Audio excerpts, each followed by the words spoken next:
Pemirsa, apakah para saksi kasus penganiayaan balita di daycare Wensen School masih menjalani pemeriksaan di Polres Metro Depok? Kita akan langsung tanyakan pada rekan Felicia Melinda. Felicia, apakah para saksi saat ini masih diperiksa dan apa hasil pemeriksaan?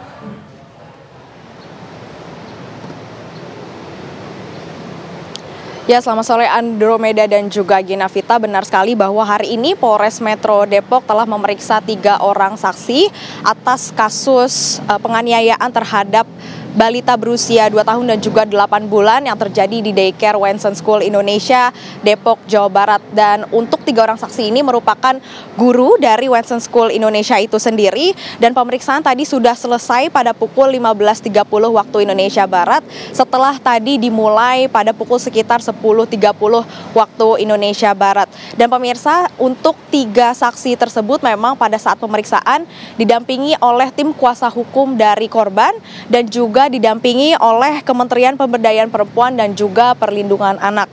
Dan Kapolres Metro Depok yakni Kombes Pol Arya Perdana juga mengatakan bahwa untuk tersangka sendiri yakni MI sendiri sudah dilakukan pemeriksaan kemarin dan saat ini kondisi kesehatan dari MI sendiri sedang tidak fit atau tidak sehat dan rencananya akan dibawa ke Rumah Sakit Polri Kramat Jati Jakarta Timur untuk diperiksa dan juga diberikan perawatan.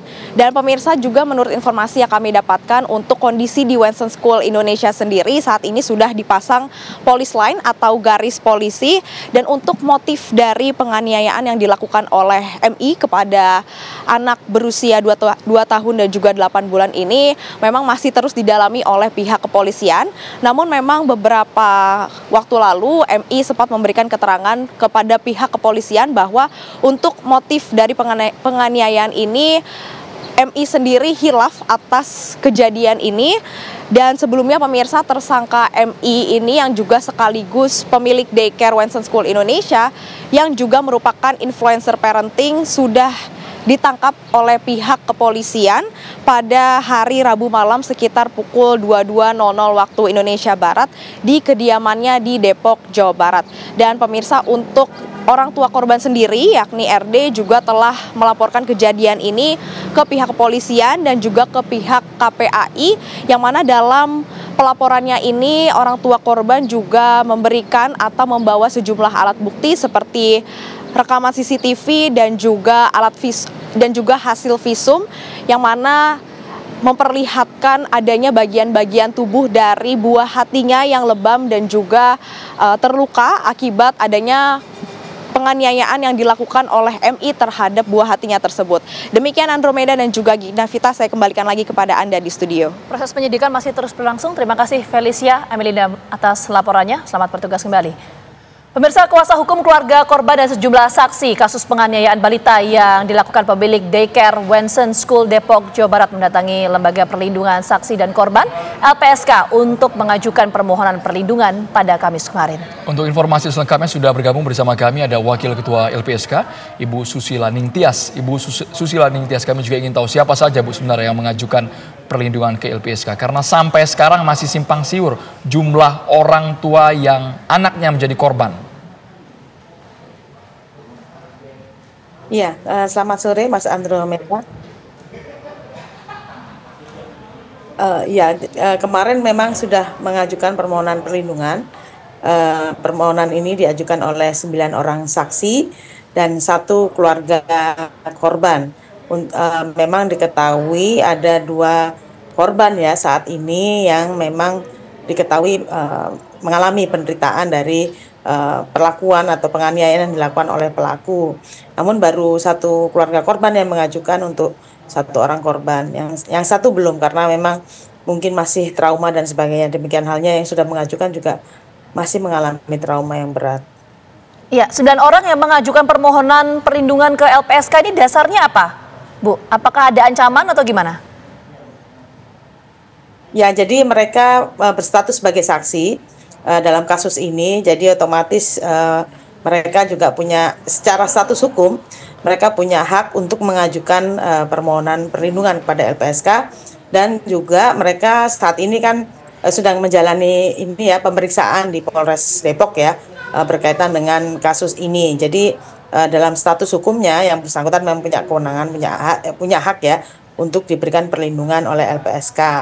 Nah, yang kedua, saksi ini juga ada kekhawatiran saksi-saksi ini berkaitan dengan nanti kalau seandainya kasus ini terbuka, kemudian ya mereka ada kekhawatiran berkaitan dengan nanti ada laporan balik terhadap mereka dan atau nanti serangan balik. Jadi masih ada kekhawatiran dan potensi kalau memang nanti ada ancaman seperti itu. Sekalipun belum ada ancaman sama sekali, ini masih potensi Bu Susi. Tapi bagaimana bentuk perlindungan yang akan diberikan LPSK kepada mereka, Ibu? Ya, yang pertama tentu untuk para saksi ini kita berikan pendampingan ya. Tapi ini masih dalam proses penelaahan. Yang mungkin bisa dilakukan adalah pendampingan untuk mereka. Dan yang kedua untuk anak korban ya dan keluarganya mungkin kita memang mereka juga sudah mengajukan ya bantuan medis dan psikologis gitu ya. Nah, ini nanti akan kami asesmen, akan kami periksa lebih lanjut berkaitan dengan kondisi fisik dari anak dan juga kondisi psikis dari anak dan keluarganya gitu. Jadi konseling itu atau bantuan pemulihan psikologis tidak hanya akan diberikan kepada anaknya tapi juga keluarganya jika memang nanti dari hasil pemeriksaan kami ditemukan bahwa yang keluarganya juga butuh untuk pemulihan psikologis seperti itu. Bu Susi, kami juga ingin tahu apakah pelaku ini punya latar belakang yang bisa dikatakan punya power, Bu, sehingga orang tua ini cemas, khawatir, dia punya lembaga pendidikan, ada ancaman ke mereka atau bagaimana, Bu? Iya, yang saya dengar seperti itu ya, bahwa latar belakang dari pelaku ini memang ini ya sosok yang kuat karena dia pemilik dari sekolah gitu ya. Dia yang mendirikan sekolah tersebut, terus juga ada saudaranya yang memiliki jabatan publik tertentu, terus juga demikian halnya dengan suaminya gitu ya. Yang kami mendengar seperti itu. Tetapi sekali lagi bahwa secara hukum mereka ini adalah saksi, para saksi ya. Jadi seharusnya statusnya kuat ya, bahwa mereka mengungkapkan kebenaran, apalagi didukung dengan bukti-bukti ada salah satunya adalah CCTV. Jadi itu menurut saya menguatkan mereka. Yang kedua, ini harus disuarakan ya. Kalau tidak disuarakan, banyak korban anak yang akan menjadi korban dalam kasus ini. Bisa jadi yang ini baru diketahui 2 orang. Nah, korban sendiri pun juga kalau tidak diketahui bahwa yang menjadi korban, maka bagaimana pemulihan medisnya, fisiknya ya, karena ada luka, bagaimana itu mengobatinya kalau kemudian orang tuanya atau kita semua nggak tahu bagaimana penderitaan anak ini. Jadi memang ini harus disuarakan gitu ya. Nah, terus termasuk juga pemulihan psikologisnya ya bagi anak, karena jangan sampai karena kejadian ini kemudian masa depan anak akan terenggut gitu ya. Jadi mereka akan trauma, kemudian tidak bisa menjalani kehidupannya dengan wajar, dengan layak dan sebagainya. Jadi memang ada situasi yang latar belakang dari pelaku, tetapi baik saksi maupun korban di mata hukum keduanya kuat dan harus memang dibantu dan dilindungi seperti itu. Baik, Bu Susila Ningtyas, jadi yang dilakukan LPSK dalam proses pemulihan psikologis ini bagaimana teknisnya dan dalam jangka waktu berapa lama, Bu, untuk betul-betul memastikan bahwa pemulihan psikologis ini berjalan efektif? Ya, nanti kami akan pertama untuk yang psikologis ya Mbak ya, nanti kami akan melakukan asesmen kepada yang bersangkutan, pada anak korban ya. Nah, terus kemudian setelah dari hasil asesmen atau pemeriksaan dari psikolog, biasanya kami meminta psikolog untuk membantu menganalisis, membantu memeriksa dan mengasesmen kondisi psikologi anak, terus baru kemudian mereka biasanya psikolog akan memberikan rekomendasi terhadap apa yang harus dilakukan, pemulihan psikologis apa yang harus diberikan kepada anak, atau juga memang misalnya keluarganya juga membutuhkan, juga akan kami sekalian dengan anak gitu. Jadi setelah itu kami berdasarkan analisis atau hasil pemeriksaan asesmen dari psikolog tersebut, maka nanti kemudian kami akan memberikan bantuan pemulihan psikologi bekerjasama dengan psikolog tentunya ya, terkait dengan metodenya, karena ini anak biasanya spesifik ya, spesial gitu ya. Jadi kami serahkan juga kepada psikolog anak yang nanti akan membantu pemulihan bagi anak korban dan keluarganya. Ibu Susi, sesungguhnya sekalipun saat ini masih dalam fase assessment, apa Bu trauma yang disampaikan orang tua kepada Ibu? Yang pertama ini anaknya belum mau ditemui ya. Ini salah satu bentuk trauma ya yang dihadapi oleh anak. Jadi baik itu keluarga maupun anak juga masih agak susah ditemuin gitu ya, dan anak juga tidak mau bertemu dengan orang baru.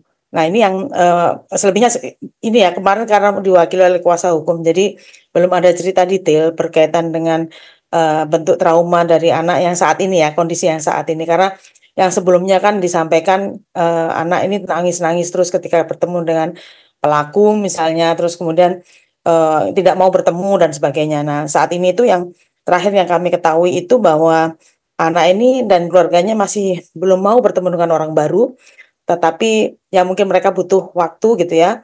Terutama untuk anak itu sepertinya dengan orang asing, orang baru itu agak berat, sehingga LPSK akan melakukan pendekatan yang ekstra ini terhadap anak yang bersangkutan, anak korban ini. Oke, baik. Kita harapkan pemulihan psikologis terhadap korban bisa dilakukan secara optimal. Sekali lagi terima kasih Wakil Ketua LPSK Susila Ningtyas atas waktunya sudah bergabung bersama kami di Kabar Petang.